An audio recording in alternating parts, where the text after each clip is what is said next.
Só um momento.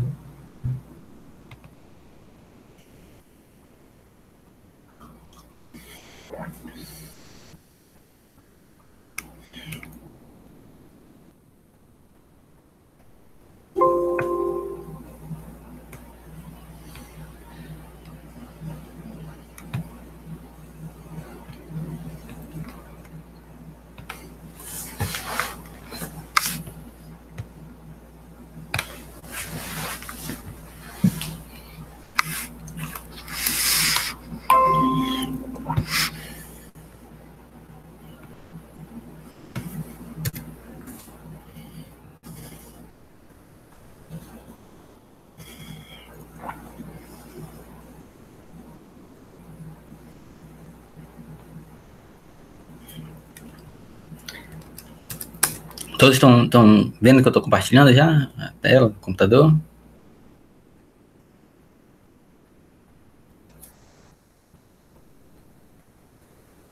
Opa, estão vendo que eu estou compartilhando? Tá. Eu vou botar no modo de apresentação aqui os slides e vou usar o quadro branco do computador para ir escrevendo. Então não vou conseguir ficar enxergando o chat, tá?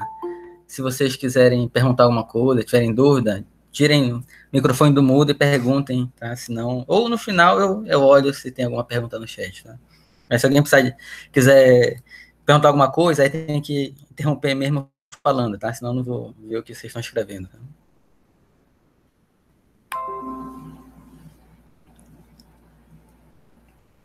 Tá, então, na aula passada, na primeira aula, a gente fez, na verdade, uma revisão de variáveis aleatórias, só para resgatar alguns conceitos, né? Foi algo bem rápido, que é essencial para o que a gente vai trabalhar agora. Né?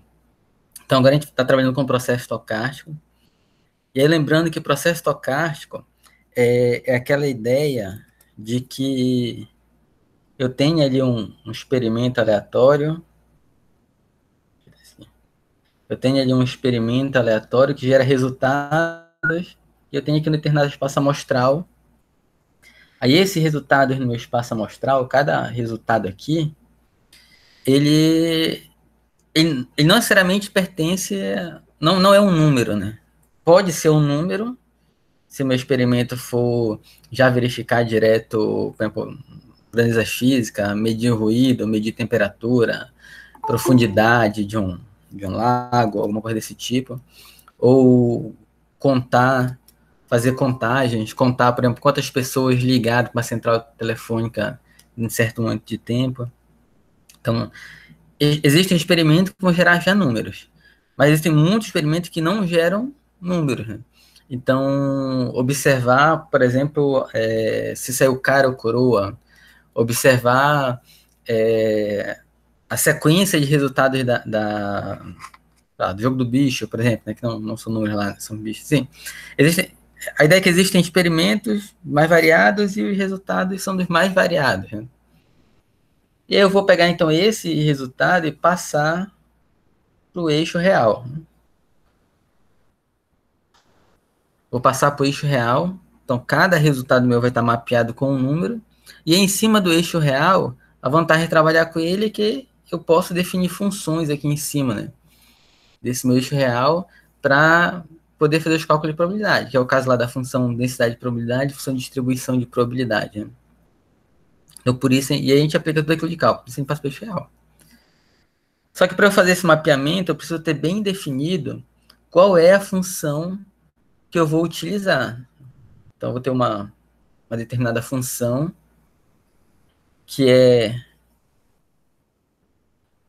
vou botar assim, que ela recebe como parâmetro um determinado alfa no meu espaço amostral, né, que não é, então, um número real, e me dá como resultado um número real. Né, um valor x aqui que pertence ao reais. Né. Quando eu tenho isso, eu tenho a minha variável aleatória. Quando a gente tem um outro parâmetro, que é o tempo, a gente tem um processo estocástico. Então, no processo estocástico, além do resultado daquele experimento aleatório, eu dependo também do tempo para poder definir as minhas probabilidades, poder analisar.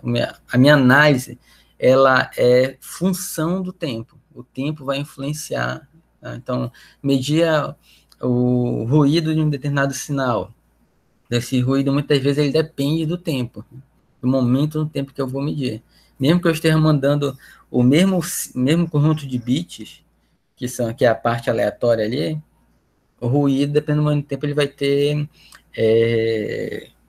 comportamento diferente. Então, o processo estocástico é isso. Eu fazer esse mapeamento para valores reais, onde esse mapeamento é através de uma função que depende também do tempo. Se eu fixar esse t aí, se eu definir, olha, o t é igual a 1, por exemplo. Se eu deixar isso fixo, aí meu processo estocástico vira uma variável aleatória. T igual a 1, T igual a 0, T igual a 1000, seja qual for o valor de T. Se eu pegar esse T e deixar ele constante, aí eu tenho exatamente uma variável aleatória. Se esse T é uma variável, né, ele não está constante, então eu tenho um processo estocástico. Tá? Então, o nosso processo estocástico a gente pode entender como uma forma de onda, um x, t, epsilon aí, onde eu vou associar cada resultado a um número real.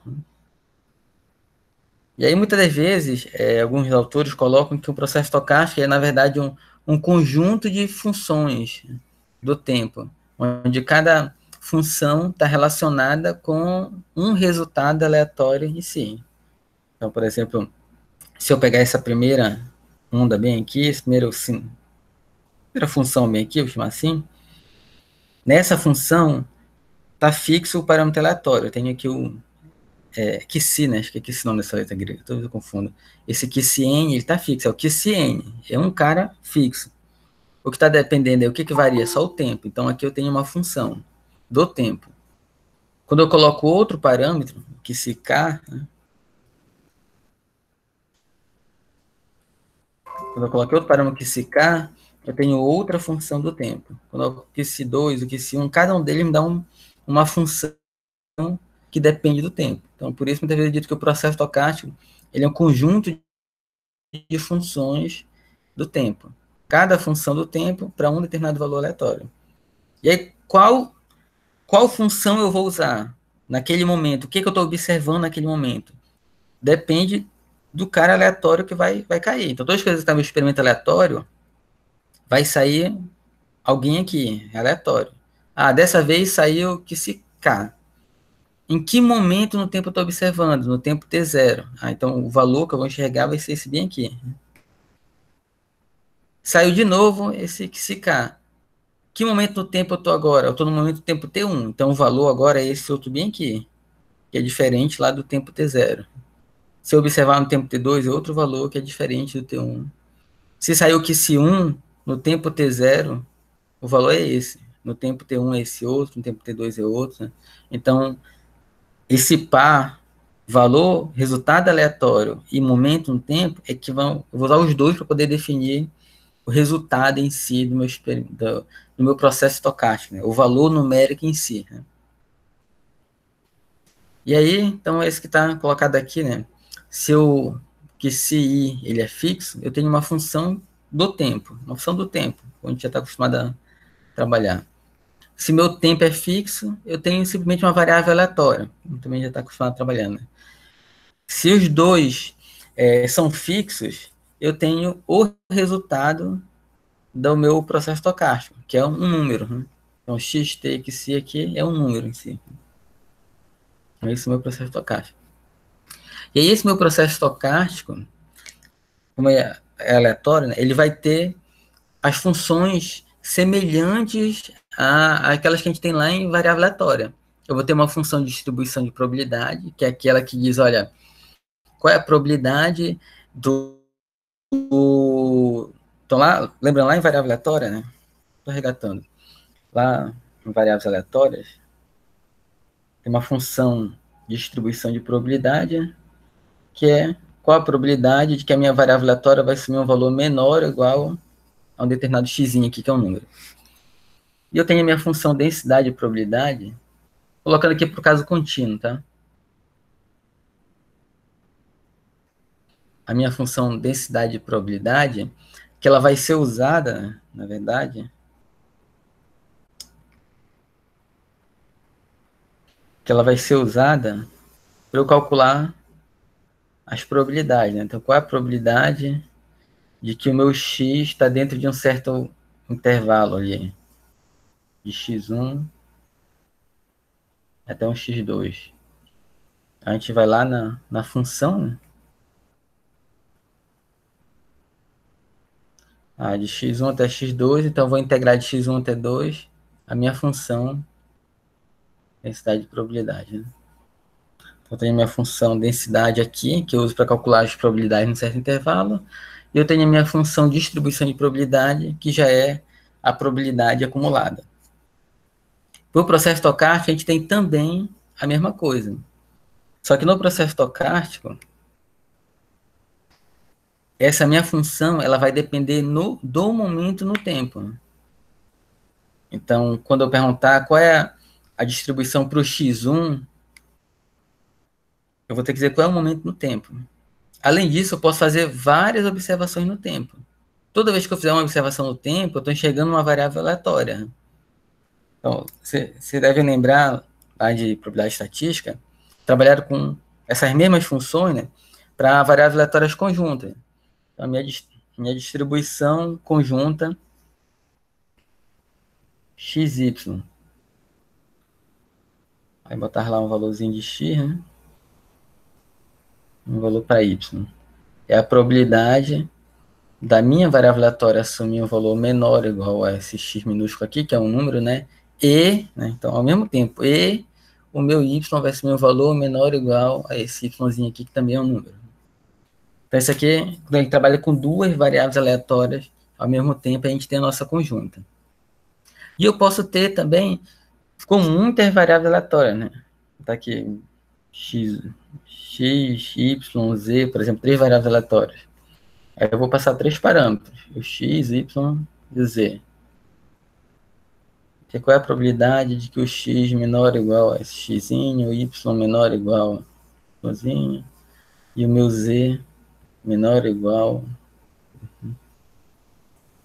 com 4, quantas eu quiser. E aí tem toda aquela parte lá de funções conjuntas, distribuição, densidade de probabilidade. Mas a ideia que eu estou perguntando, qual é a probabilidade de ocorrer essas duas coisas ao mesmo tempo? Do mesmo experimento aleatório, eu estou observando duas variáveis aleatórias, e a primeira, qual é a probabilidade de que a primeira, que é meu x, vai assumir um valor menor ou igual a um x minúsculo aí, e a segunda, o y, vai assumir um valor menor ou igual a y. Então, por exemplo, jogar dois dados para cima, o dado 1 e o dado 2. Qual a probabilidade de que o dado 1 vai ter um valor menor do que 5 e que o dado 2 vai ter um valor menor do que 3? Né? Então, por exemplo, seria uma pergunta. Essa mesma ideia de conjuntas é o que a gente está aplicando aqui para processo estocástico, onde essas minhas diferentes variáveis aleatórias, elas não vão vir de, como a gente colocou ali, a variável aleatória x, a variável aleatória y, a variável aleatória z. Na verdade, essas diferentes variáveis aleatórias, elas vêm todas do mesmo processo estocástico. Então, o que a gente falou agora há pouco, que se eu fixar um momento no tempo, eu tenho exatamente uma variável aleatória.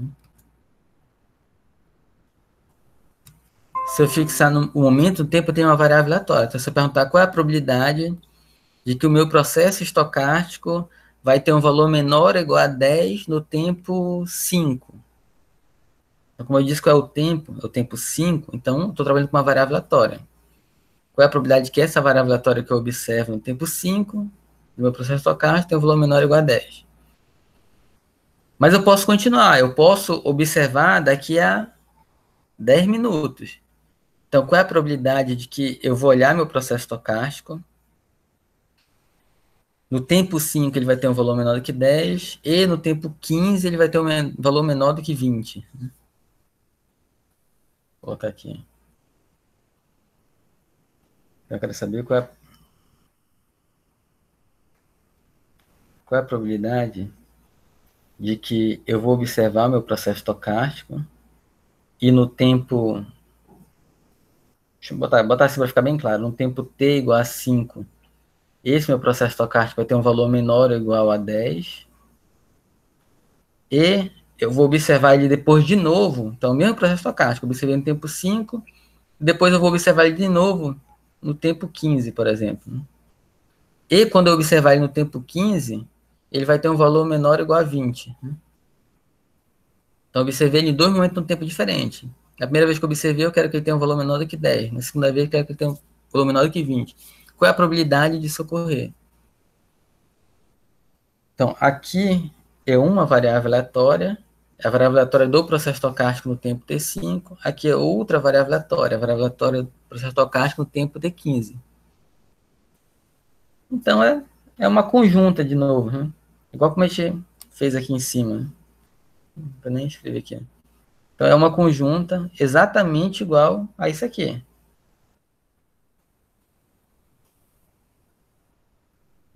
Não muda nada, apenas a interpretação da onde vem a minha variável aleatória. Então, eu vou trazer isso aí da minha... Vou botar só f de x. F de xt. Então, da minha função de distribuição de probabilidade, que é no tempo t, meu é o valor 10 e o valor 20. É isso que eu estou perguntando aqui. Então, qual é a probabilidade de quando eu observar a primeira variável aleatória vai ter um valor menor do que 10 e a segunda variável aleatória vai ter um valor menor do que 20?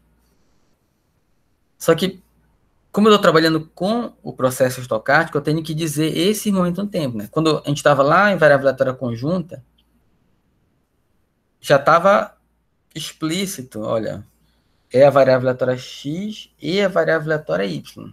Não tem dúvida de quais são essas variáveis aleatórias.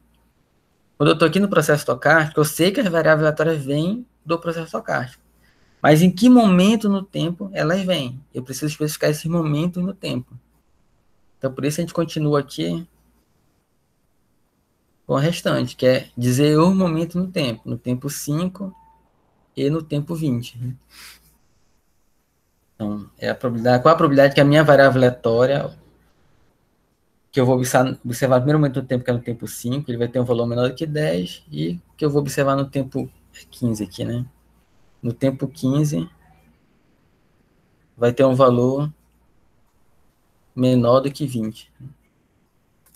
E eu posso continuar, posso ter isso para N observações no tempo. Então, isso está sendo colocado aqui na primeira. Então, é uma conjunta de N variáveis aleatórias, cada uma em um momento específico no tempo, onde eu quero saber isso tudo ao mesmo tempo.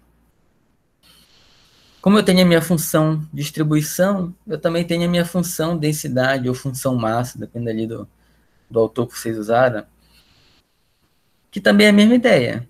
É uma conjunta para N variáveis aleatórias. Então, eu coloco as N variáveis aleatórias e eu indico quais são os momentos no tempo para essas N variáveis aleatórias. Antes de a gente passar para cá para baixo, então, vindo aqui mais para frente. Não, tá, bora seguir aqui.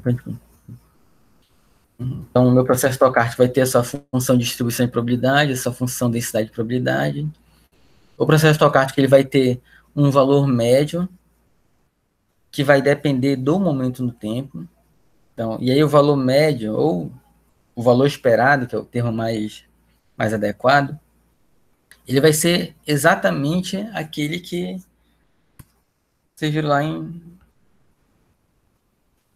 pela estatística. Então, o valor esperado da minha variável aleatória x, pensando no caso contínuo, que é mais genérico, então vai ser integrar de menos infinito até mais infinito, x, que é a minha variável, vezes a sua função dx. O que muda agora? O que muda é que esse meu x, né, depende do momento no tempo. Então, eu tenho agora um parâmetro no tempo. A integral é a mesma. Aqui o x. Desse lado que muda é que a minha função ela tem o parâmetro tempo também. Na prática, na hora que eu for resolver o que vai mudar é que essa bem aqui não vai ter o t na função. Vai aparecer uma função ali, cosseno de x, alguma coisa, 2x ao quadrado, alguma coisa. Vai aparecer uma função que só depende de x, não vai depender do tempo. E aqui embaixo vai aparecer uma função em que que o tempo vai estar lá no meio. 2x vezes t. Seno de x, t mais t ao quadrado. Enfim, na de cima não vai ter o tempo, na de baixo vai ter o tempo.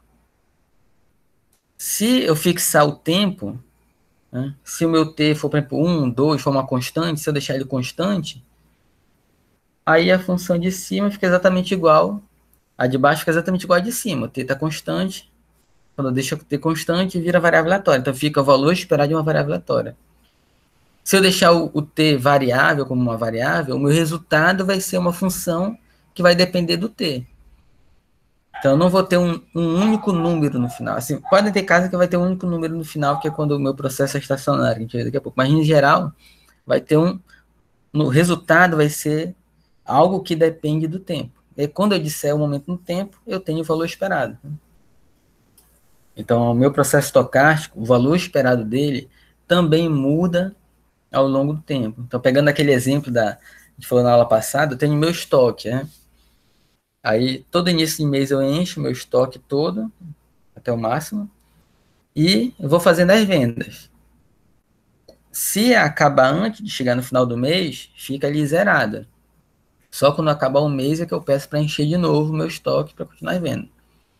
Se chegou no final do mês e ainda tenho peças para vender, aí eu peço apenas para completar o estoque, né? E assim vai. Então, ao longo do tempo, eu posso perguntar, ao longo do tempo, em média, em média, qual o valor esperado do número de peças em estoque? Esse número de peças em estoque vai depender do tempo. No primeiro dia do mês, é esperado ter praticamente tudo ali. O meu estoque está cheio. No último dia do mês, é esperado ter ali algo próximo de zero. Então, ao longo do mês, esse valor esperado ele vai mudando. O tempo vai... Um momento, só por favor.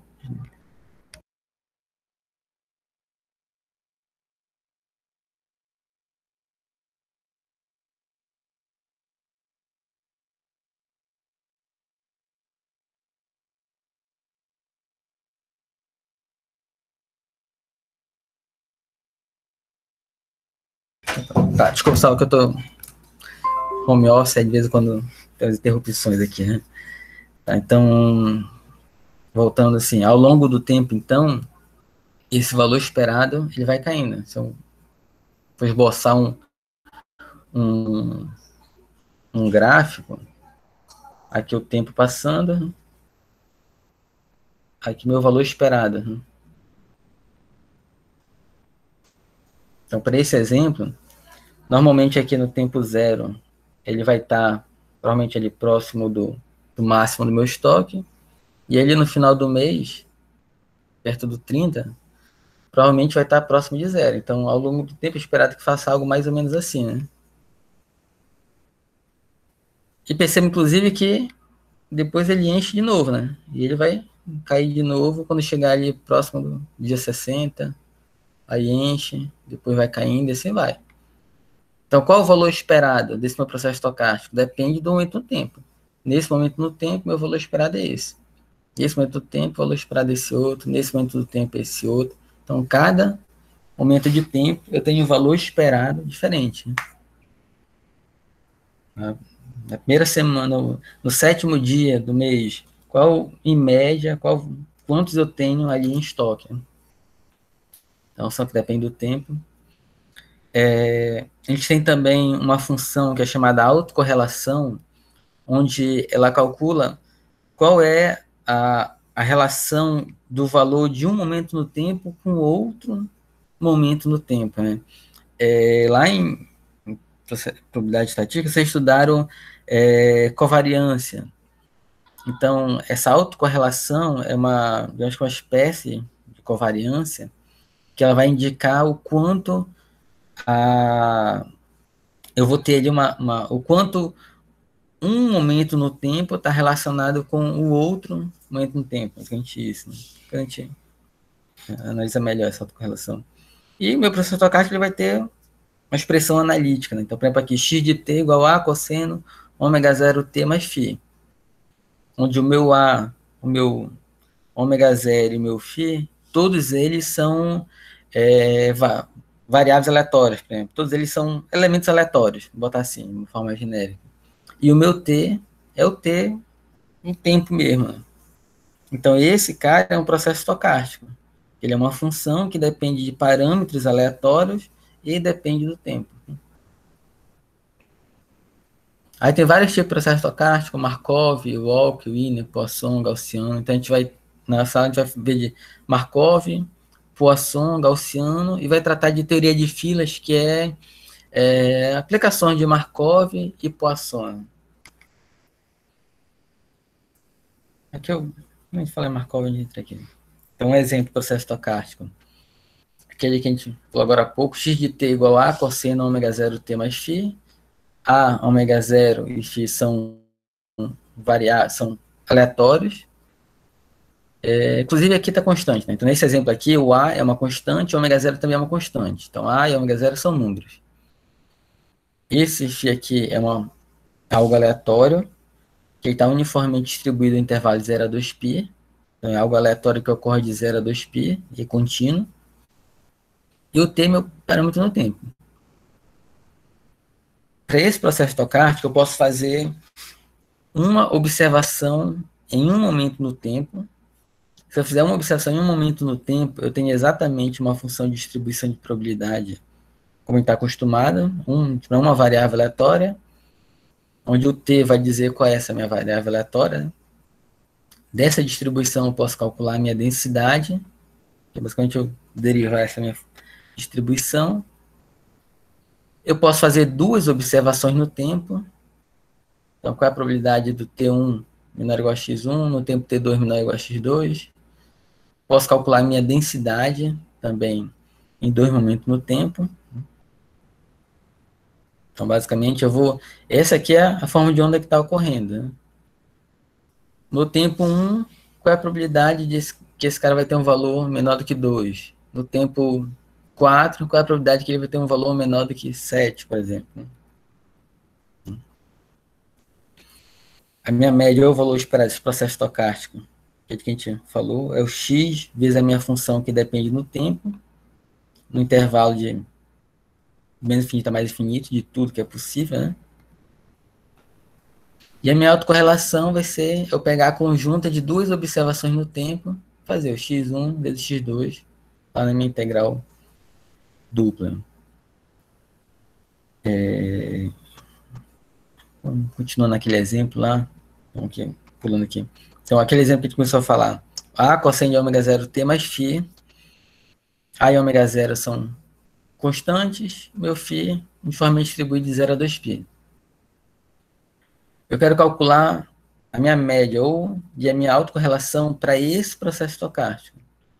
Então, a minha média ou meu valor esperado vai ser a gente aplicar o operador valor esperado. Então, a minha função A, cosseno ômega 0 t mais φ. O meu A é constante, a gente vai lembrar lá que meu valor esperado ele é linear, né? Então eu posso pegar esse A e tirar da minha função. Né? Basicamente, para fazer assim, bora fazer por parte, senão vai ficar muito resumido.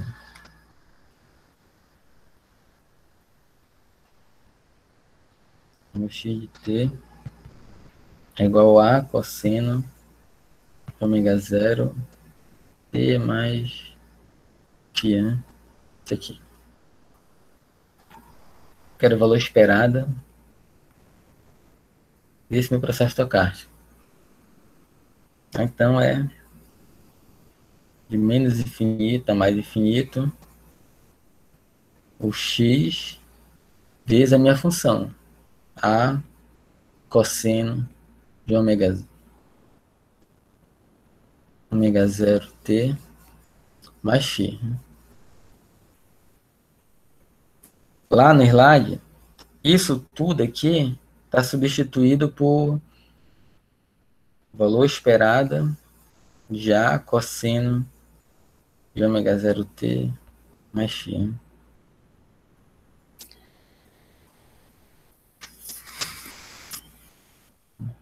Então, é a mesma coisa que está sendo dito, só que de forma diferente. Né? O que a gente faz agora aqui?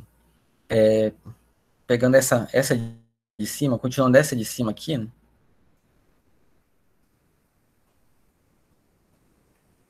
O meu A, ele é uma constante, então ele pode sair da integral. Né? Então, o A sai, fechei a integral de menos infinito a mais infinito, cosseno do ômega 0t mais φ. E aqui de x, né? Eu pôr o x aqui. Da mesma forma como o A sai daqui da minha integral, ele sai também do operador, valor esperado. Então vai ficar A vezes valor esperado cosseno ômega 0t mais φ. E assim a gente vai trabalhando. Então, esse valor esperado, esse operador, a gente sempre tem que entender como essa integral aqui. Né? É a forma mais compacta de representar, digamos assim. Isso está sendo colocado aqui. Né? Então, a integral de menos infinito a mais infinito x vezes esse cara. Então, essa integral do x vezes esse cara é o valor esperado. O A é constante, sai da integral, ele sai aqui do operador valor esperado. Aqui, eu posso resolver pela integral que ficou, x cosseno de ômega 0t mais φ, ou antes de tentar resolver aqui pela integral direto, porque esse cosseno tem essa soma, a gente pode usar aquela regra de trigonometria. Né? Então aqui eu estou com cosseno de A mais B. Aí aplica aquela regra lá, cosseno de A vezes cosseno de B menos seno A, seno B. Né? Então é isso que foi colocado aqui. Então vai ficar o cosseno de ômega 0t aqui dentro, né? Cosseno de ômega 0t vezes cosseno de φ. Aí cosseno de ômega 0t, ômega 0 e t, eles não são aleatórios, né? Eles vão ser números. Então, o valor esperado do cosseno de ômega 0t é o próprio cosseno de ômega 0t. Eu não tenho nada aleatório aí. Então, eu substitui aqui o valor esperado que aparecia de cosseno de ômega 0t por cosseno ômega 0t, né? Então, eles saíram do operador. Qual é a parte aleatória que ficou? O cosseno de φ. Porque o φ é o elemento aleatório. Do outro lado, a mesma coisa, menos, né? Continuando a regra do cosseno, menos seno A vezes seno B. Aí o seno A, o seno de ômega 0t, também é número, né? Não é algo aleatório.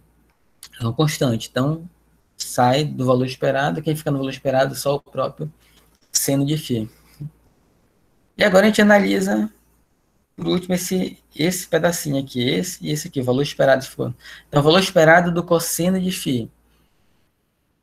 Esse φ, ele está variando de 0 a 2π, e ele varia de forma uniforme. Né? Então, ele dá uma volta completa. Né? Esse meu cosseno aí, né? Ele está dando uma volta completa. Todos os valores com a mesma probabilidade. Então, o valor esperado dele, a média dele, vai estar lá no zero. A mesma coisa o seno. O seno está dando uma volta completa, de 0 a 2π lá. Né? A média dele é zero. Então, zera esse termo e zero esse outro termo, e o resultado final, zero. Então, esse meu processo estocástico aí, o valor esperado dele ao longo do tempo é zero. Inclusive, para esse caso específico, é sempre zero, e não depende do tempo.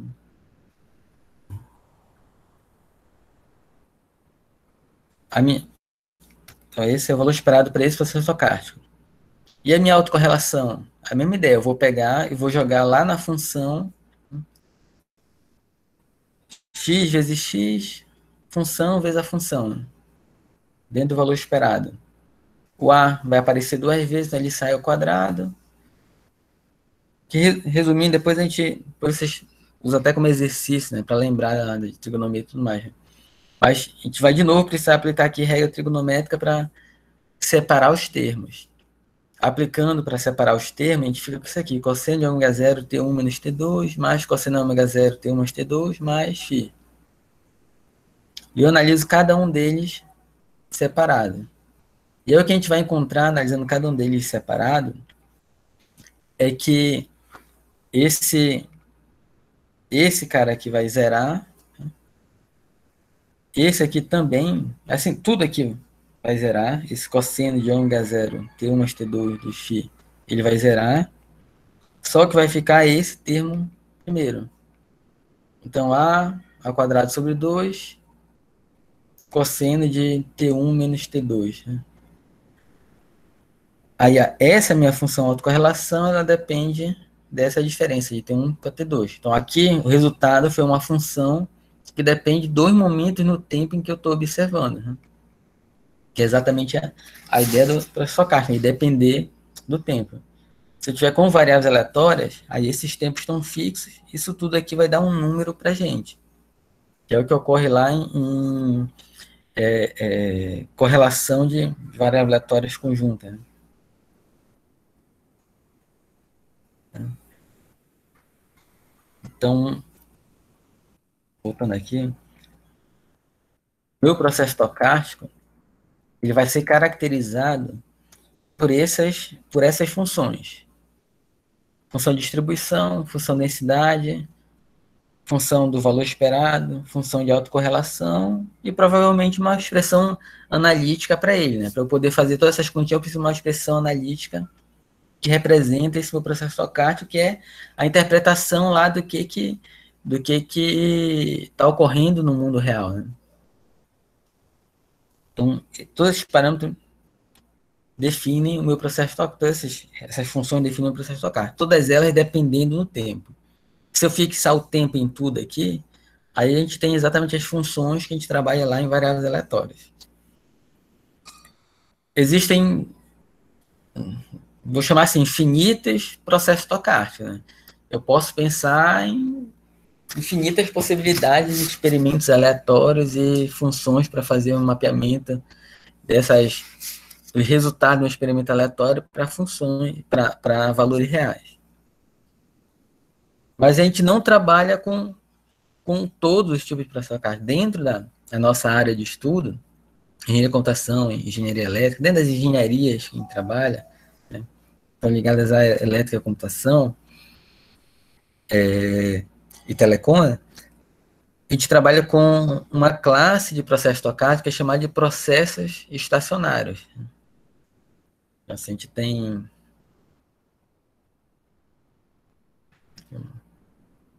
um conjunto de processos estocásticos, infinitos processos estocásticos, dos mais variados tipos. Aqui dentro, existe um conjunto de processos estocásticos que são chamados de estacionários. Então, assim, estacionários. Aí, esses processos estocásticos que são estacionários, eles possuem algumas características. Além disso, dentro dos estacionários, existe o que a gente chama de estacionário no sentido amplo, bota aqui, no sentido amplo, e dentro dele tem uma classe menor ainda, que são os estacionários no sentido fechado, sentido estrito. Estacionário, deixa assim, no sentido estrito.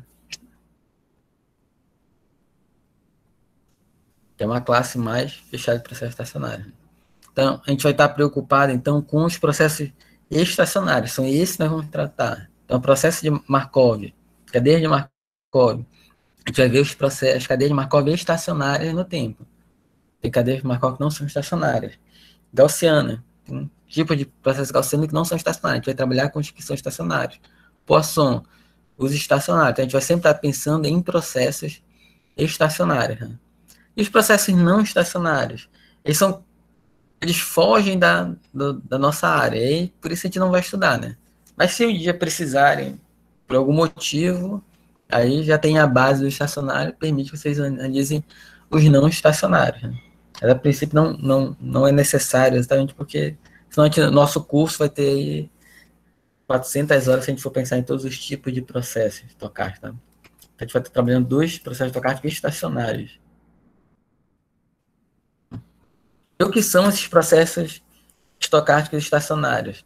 Eles são processos estocásticos em que o momento, exatamente o momento no tempo em que eu vou observar os processos, eles não vão influenciar os meus resultados.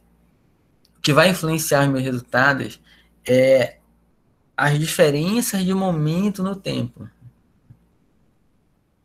Então, assim, eu vou pegar aqui, tem minha função densidade de probabilidade, né? N observações no tempo, então, T1, T2, digo esse momento no tempo. Eu posso pegar esse meu processo estocástico, essa minha, que eu observei nesse momento no tempo, e fazer outra observação nele. Então, assim, eu tenho, vamos entender aqui, né, a ideia. Eu tenho aqui meu tempo passando, né, eu tenho meu processo estocástico. Aí, nesse processo estocástico, eu fiz uma observação bem aqui, chamada de T1, depois fiz outra observação aqui, chamada de T2, fiz outra também aqui, bem perto, chamada de T3. Né. Daqui para cá, tem uma certa distância, vou chamar de delta T1. Daqui para cá eu tenho outra distância, vou chamar de delta T2, tá? Então, ali o tempo está passando aqui, né? Pensando no tempo real mesmo das coisas, né? Fiz 3 observações. E aí tive ali meus resultados. Calculei, por exemplo, a minha distribuição aí de qual a probabilidade de, na minha primeira observação, ser menor do que 10, na segunda menor do que 15 e na terceira menor do que 20, por exemplo. Para esses momentos T1, T2 e T3. Aí eu voltei depois e observei de novo esse mesmo processo estocástico. Como eu voltei depois, né, a gente não volta no tempo, não tem como eu voltar no tempo e repetir de novo, T1, T2, T3. Né? Então eu vou observar para cá agora, pensando na vida real, né, no mundo real. Aí tem aqui um T4, você vê aqui um T5, e você vê aqui um T6.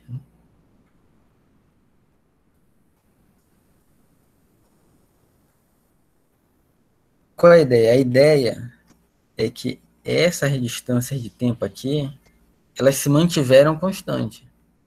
Aqui continua delta T1 e daqui continua delta T2. Né? São os mesmos valores. Né? São as mesmas distâncias no tempo. Ou seja, o meu T4 é o T1 mais um certo tal. Né?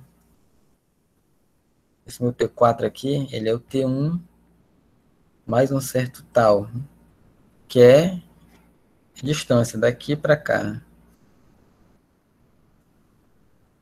Meu T5 é o meu T2. Pô, peraí, o que eu fiz aqui?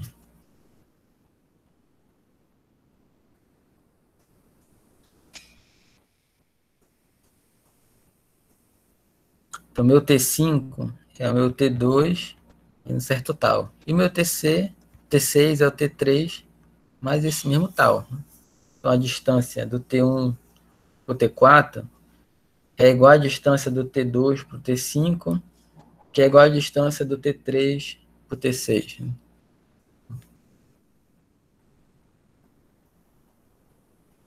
Para cá, eu posso agora, então, perguntar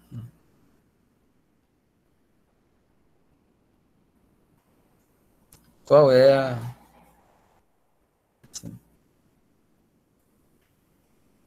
a probabilidade de que na minha primeira observação para cá, né, eu vou ter um valor menor do que 10, vou ter um valor na segunda observação, que é o T5, valor menor que 15, e na terceira observação, que é o T6, vou ter um valor menor do que 20. Esse meu momento no tempo são T4, T5 e T6. Né?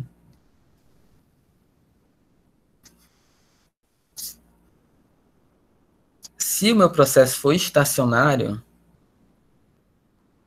existe uma igualdade aqui entre esses caras. Né?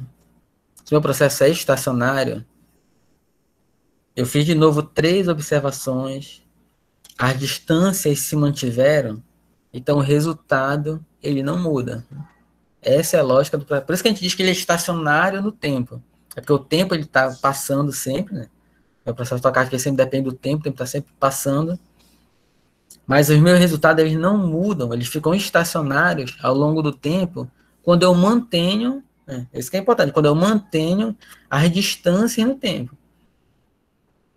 Então, o importante para eu definir variáveis aleatórias do meu processo estocástico é os momentos no tempo.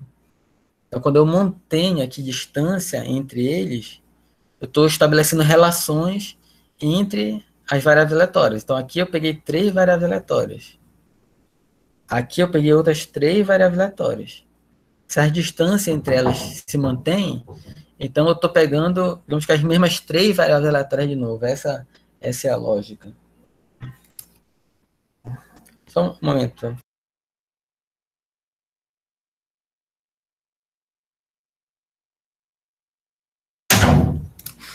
Então essa é a lógica do nosso processo estacionário no tempo. Então, e aí o meu processo estritamente estacionário é o processo em que isso ocorre para as funções de densidade e probabilidade e função de distribuição de probabilidade. Então, ali a gente está falando da função de distribuição, o mesmo vale para a densidade. Então, eu vou ter o x1, o x2, o xn, são as minhas diversas as n variáveis aleatórias que eu estou observando no processo estocástico. Eu vou ter de novo essas mesmas variáveis aleatórias se eu pegar momentos no tempo diferente, mantendo a distância entre eles. E aí, assim, só um cuidado assim, quando eu digo eu vou ter de novo a mesma variável aleatória, não quer dizer que esse x1 aqui é esse mesmo x1', não é exatamente, não é o mesmo. A gente quer dizer que quando eu analiso conjuntamente as minhas diversas variáveis aleatórias, tá? Então aqui é uma função conjunta, né? Não é uma função de uma única variável, é uma função conjunta. Quando eu analiso conjuntamente, os resultados se mantêm, as funções se mantêm. Né?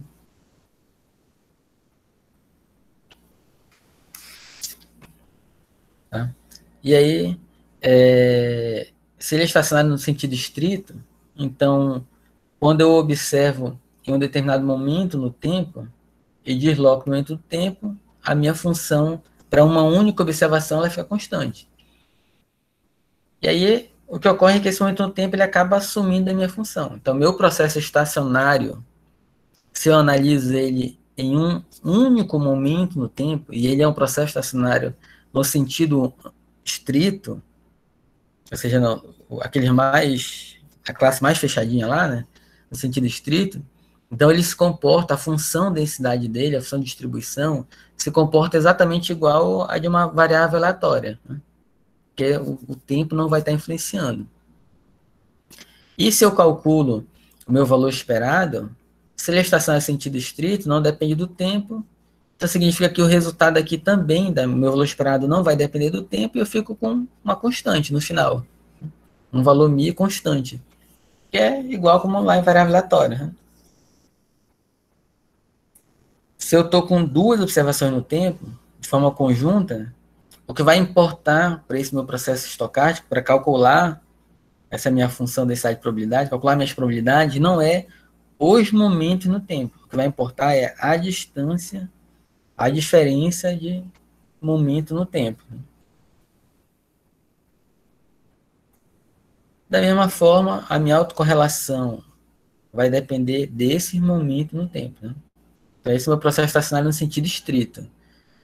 A autocorrelação ela depende só da distância das 2 observações. O meu valor esperado ele é constante. E a nossa função também, função de densidade de probabilidade, se for para uma única observação, ela não depende do tempo. Se for para diversas observações, ela depende das diferenças de tempo de observação. Esse é o estacionário no sentido estrito, essa classe menor aqui, né? Então, eu vou ter a minha função, vou botar assim, ela depende para x1, x2, vou botar assim, ela depende da diferença de tempo, t2 menos t1, e não dos momentos em si. Meu valor esperado do processo estocástico vai ser constante, e a minha autocorrelação desse processo estocástico em dois momentos de observação vai depender só dessa diferença de momento de observação, T2 menos T1. E no sentido estrito. E no sentido amplo? No sentido amplo, é aquele em que a gente relaxa esse caso aqui. A gente não o processo de sentido amplo é aquele em que a função densidade ela não é a mesma se eu mantiver as distâncias, como a gente falou aqui. Né? A gente está explicando aqui embaixo. Né? Não mantém a mesma função. Mas mesmo não mantendo a mesma função, os outros dois parâmetros, esses outros dois aqui, o valor esperado e a autocorrelação, eles ainda se mantêm nesse formato. O valor esperado constante e a minha autocorrelação dependendo só das distâncias no tempo. Então, no sentido estrito, vou pegar aqui assim,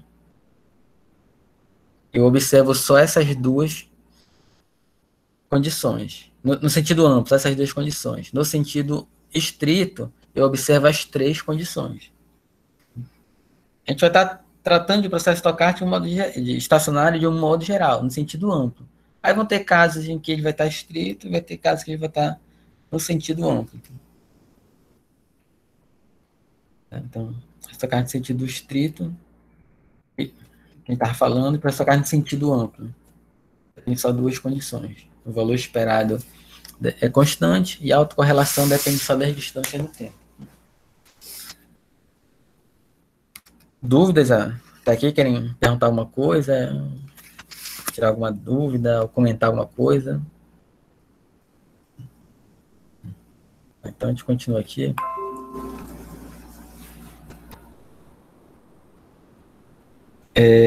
Eu vou pular a autocorrelação para a gente falar um pouco mais lá para frente. Tá? Só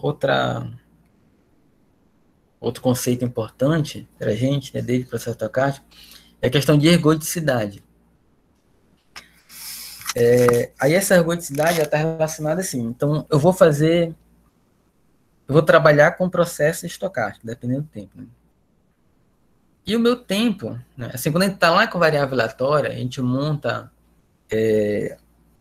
a variável aleatória, monta a descrição da variável, e eu quero calcular, por exemplo, o valor esperado, variância, calculo as probabilidades. E se eu quiser, por exemplo, confirmar aqueles valores que eu calculei, eu posso fazer testes práticos, né? Eu posso pegar por exemplo, eu tenho aqui uma moeda. Eu sei que, teoricamente, a moeda, a chance de cara é meia, a chance de coroa é meia. Mas eu tenho aqui uma moeda que, por algum motivo, eu estou suspeitando que a face cara tem uma chance maior do que a coroa. Como é que eu verifico se essa minha moeda ela não está viciada, né? Não tem ali alguma coisa nela que faz a chance cara cair mais vezes do que a coroa. Eu pego a moeda e jogo para cima muitas vezes. E vou calculando ali a frequência relativa, né? Vou vendo ali a proporção de vezes que sai cara e sai coroa. Se eu jogar a moeda para cima muitas vezes, a proporção de cara tem que se aproximar da probabilidade de cara. E a proporção de coroa tem que se aproximar da proporção de coroa. No caso da moeda, tem que ir dividindo ali, metade para cada, né? Meio para cada. Quanto mais vezes eu jogar, mais se aproxima de meio. Não quer dizer que se eu jogar 10 vezes, vai ter que sair 5 caras e 5 coroas. Pode acontecer de eu jogar a moeda para cima 10 vezes e sair as 10 coroas. Mas isso não quer dizer que a moeda é viciada. Isso quer dizer que eu joguei poucas vezes. O número de jogadas para realmente se aproximar da probabilidade, garantir que está se aproximando da probabilidade e que a moeda não é viciada, tem que ser um número muito grande. Jogar, sei lá, no caso da moeda só tem 2 resultados possíveis, jogar pelo menos, sei lá, umas 1000 vezes, 10.000 vezes, 1 milhão de vezes. Quanto mais jogar, melhor. Essa é a ideia. Tá? Então, se eu fosse pensar lá, se eu fosse montando um gráfico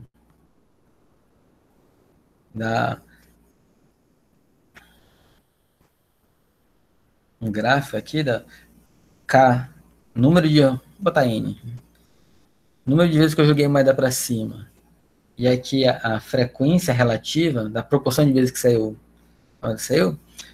digamos que na primeira vez eu joguei, saiu já cara, então começa ali com 1. Na segunda vez eu joguei, saiu também cara. Na outra vez eu joguei, saiu coroa, então caiu para cá. Depois cara, coroa, coroa, cara. Então isso aqui vai ficar fazendo assim. E ele vai tender ao valor meio. No limite de n para infinito, isso aqui vai dar exatamente meio, que é a probabilidade. Se não for para meio, você começar a observar, eu joguei muitas vezes, está se aproximando de 2/3, por exemplo. Então realmente essa moeda tem algum problema. Era para se aproximando de meio, que é a probabilidade, está se aproximando de 2/3. Então essa moeda tem ali alguma coisa que faz a cara cair mais vezes para cima. Então aqui eu estou pensando no chamado da moeda que eu vou mapear para variável aleatória, caras valor 0 e coroa valor 1. No processo estocástico, eu quero também checar as minhas probabilidades, minhas funções iniciais de probabilidade. Só que o que ocorre? Se meu processo estocástico, ele depende do tempo, né? Como é que eu vou garantir que em algum momento do tempo as coisas não vão mudar realmente? Então aqui, esse caso aqui da moeda, ele não depende do momento no tempo, né? A moeda, não importa quando eu estou jogando, ele depende do tempo, ela tem que se aproximar de meio. Mas no meu processo estocástico, o tempo é um fator preponderante. Então, como é que eu vou garantir que naquele intervalo de tempo em que eu fiquei ali repetindo meu experimento, eu obtive ali um resultado de probabilidade, que se eu pegar outro momento no tempo, as probabilidades não vão mudar. Então, vocês conseguiram perceber a diferença? Aqui, se eu jogar a moeda para cima 1 milhão de vezes, esse 1 milhão de vezes tem que dar meio. Se amanhã jogar 1 milhão de vezes, tem que dar meio. Se depois da manhã jogar 1 milhão de vezes, tem que dar meio. E toda vez que jogar 1 milhão de vezes, tem que dar meio. No processo estocástico, se eu jogar para cima, se for um processo estocástico, repetir um experimento 1 milhão de vezes hoje, vai dar um resultado que quando eu repetir 1 milhão de vezes amanhã, pode não dar o mesmo resultado. Exatamente porque o que importa não é o número de repetições, não é só o número de repetições, mas importa também o tempo. Né? E isso acaba dificultando digamos assim, eu testar, fazer teste para confirmar o meu processo estocástico. Né? Aí existe um conjunto de processos estocásticos que tem o que a gente chama de ergodicidade, que é quando eu posso determinar as características dele a partir de amostras no tempo. E eu consigo garantir que essa amostra no tempo, ela representa muito bem meu processo estocástico. A ergodicidade está relacionada com o problema de determinação das estatísticas de um processo. Então, a sua função de densidade, distribuição, valor esperado, autocorrelação, a partir de uma amostra desse processo.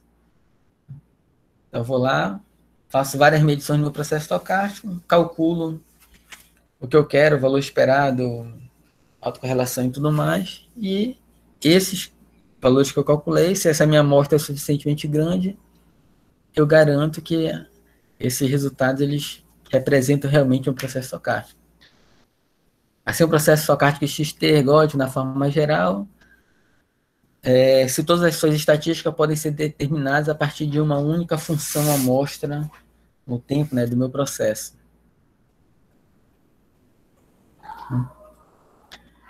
E aí, em outras palavras, se o processo é ergódico, se as médias no tempo são iguais às média da amostra. E aí, para isso ocorrer, o meu processo ele tem que ser estacionário. Se o meu processo não for estacionário, eu não vou conseguir ter ergodicidade. Exatamente porque o valor esperado, a autocorrelação e tudo mais vai ficar mudando ao longo do tempo. Então, meu processo estacionário, ele pode ser ergódico ou não. Se o processo é ergódico, ele é estacionário. Pelo menos no sentido amplo. Não precisa ser no sentido extremo, pelo menos no sentido amplo. E aí, por exemplo, checar a ergodicidade na média.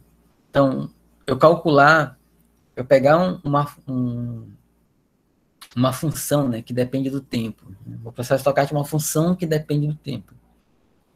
Eu calcular o valor esperado no tempo, a média no tempo, é isso aqui. Né? Você já lembra se já fizeram esse sistema que eu estou fazendo, mas a minha função, o valor da média de uma função no tempo, a média de uma função no tempo, é isso aqui. Eu pegar essa minha função e dentro do intervalo de tempo que eu estou observando, que vai de menos t a t, eu vou integrar tudo e dividir exatamente por esse intervalo de tempo, né? Que é de 2t. Aí eu vou ter um valor médio. Então essa é a minha média no tempo.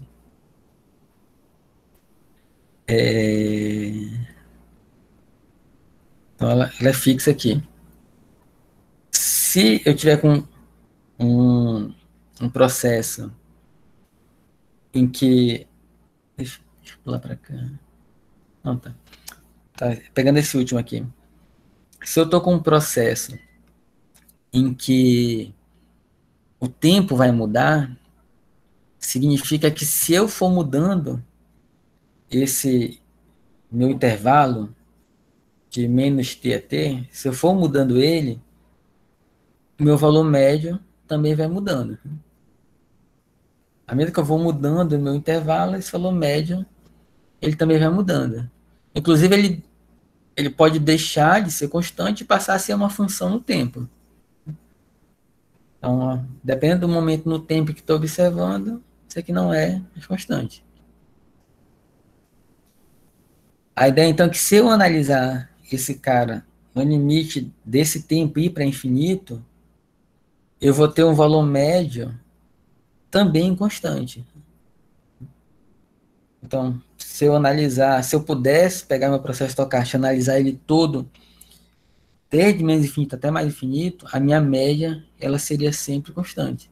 Seria a média mx. Né? E esse valor, ele tem que bater com o que eu vou analisar no meu, no meu experimento real. Né? Então, o que eu tenho que checar é isso. Se esse meu limite aqui, ele vai para um valor constante. Se ele vai para um valor constante, então esse meu processo ele é ergódico, que a gente chama na média. Eu posso ter ergodicidade na autocorrelação, que é quando essa minha autocorrelação ela vai depender só do parâmetro tal lá, que é a diferença de tempo. E quando eu calculo essa minha autocorrelação para um intervalo de tempo de 2t, esse cara tem que tender a zero, né? No limite do tal tender para infinito. Essas continhas aqui, a gente vai, depois nos exemplos, nos processos, ver de uma outra forma, tá? Aqui, a ideia nesse momento agora é entender o conceito, que significa a ergodicidade, o estacionário e tudo mais, tá? À medida que a gente for vendo os processos, vai sendo melhor a gente entender esses conceitos. Né? Então, antes de falar de processo ergódico, ele é um processo estacionário em que eu posso calcular valor esperado e a autocorrelação do meu processo a partir de amostras do meu processo estocástico. E aí tem forma de a gente checar se aquele processo estocástico é ou não ergódico, se ele é ou não estacionário. Tem exemplo aqui. E aí, só para a gente finalizar hoje, a gente vai estar tratando também, então a gente vai, já na próxima aula, entrar em tipos de processo estacionário. Tá? Vai falar de Markov, teoria de Markov e Poisson. Daí a gente vai começar a próxima aula falando de processo de Poisson, depois falando de cadeia de Markov e depois falando de teoria de filas, que é a aplicação dos dois. Aí saiu, digamos que a primeira parte, a metade do nosso, metade não, na verdade é mais da metade já do nosso conteúdo da disciplina. Aí depois a gente passa para a parte de processo gaussiano. Aí quando a gente for tratar processo gaussiano, a gente entra também na análise de sistemas. Então, vocês acho que já fizeram, né, sinais de sistemas. Aí lá vocês viram todas aquelas como tratar sinais que são convoluídos ali em determinado sistema. O que a gente vai estar falando aqui, vendo, se eu tenho um sinal que eu não conheço esse sinal, exatamente o comportamento dele, não sei exatamente o sinal que vai vir, eu sei as características aleatórias dele, eu sei o valor esperado dele, eu sei a autocorrelação, então eu sei algumas características do meu sinal que é um processo estocástico. Então, o que é o resultado se eu pegar se eu analisar nesse sentido, um processo estocástico entrando num determinado sistema, o que vai sair? Então, a ideia é que o que vai sair aqui é outro processo estocástico. E como é que eu analiso esse outro processo estocástico? Então, são sistemas com entradas aleatórias. Meu sinal agora, ele não é representado pela função dele. Ele é representado por um processo estocástico que representa ele. Aí tem vários tipos de sistema, né? Sistema sem memória, sistema com memória, variante no tempo, invariante no tempo, lineares. Então, o que a gente vai estar tratando são aqueles que a gente trata dentro da nossa área, que são sistemas lineares invariantes no tempo. Né? Então, são aqueles sistemas em que eu posso estar analisando se eu tenho um x de t, né? Então, a linearidade, se tem um x de t que ele é composto pela soma de vários sinais, eu posso analisar cada um deles de forma separada, passando pelo meu sistema e depois juntar o resultado de todos eles somando. Né? Então, esse é o linear. E o invariante no tempo é que não importa o momento no tempo em que eu estou aplicando esse sinal no meu sistema, o resultado vai ser sempre o mesmo. Né? Então, são sistemas que a gente vai estar vendo. Né? Aqui é um pequeno resumo de sistemas, tá? Não vai entrar aqui agora, acho que já foi bastante conceito, bastante coisa. Então, mas só para entender, o final da nosso conteúdo vai ser esse de analisar esses sistemas. E assim, a gente não vai entrar em muitos detalhes, tá? Porque a gente vai basicamente analisar o processo gaussiano, como eles se comportam e ver alguns conceitos fundamentais para trabalhar com o sistema linear, para quando vai para a área de telecom, a parte de densidade espectral do sinal, análise de ruído, né? Resposta ao impulso de sistemas onde são aplicados processos estocásticos.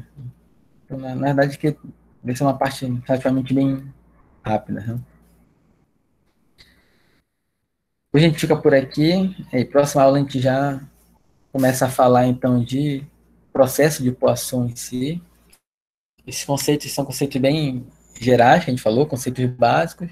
E aí, quando a gente for falar de processo de Poisson, é um tipo de processo que a gente vai analisar ele em detalhes. Aí a gente vai vendo esses conceitos lá em cima do processo. Né? Alguma dúvida, pergunta, comentários?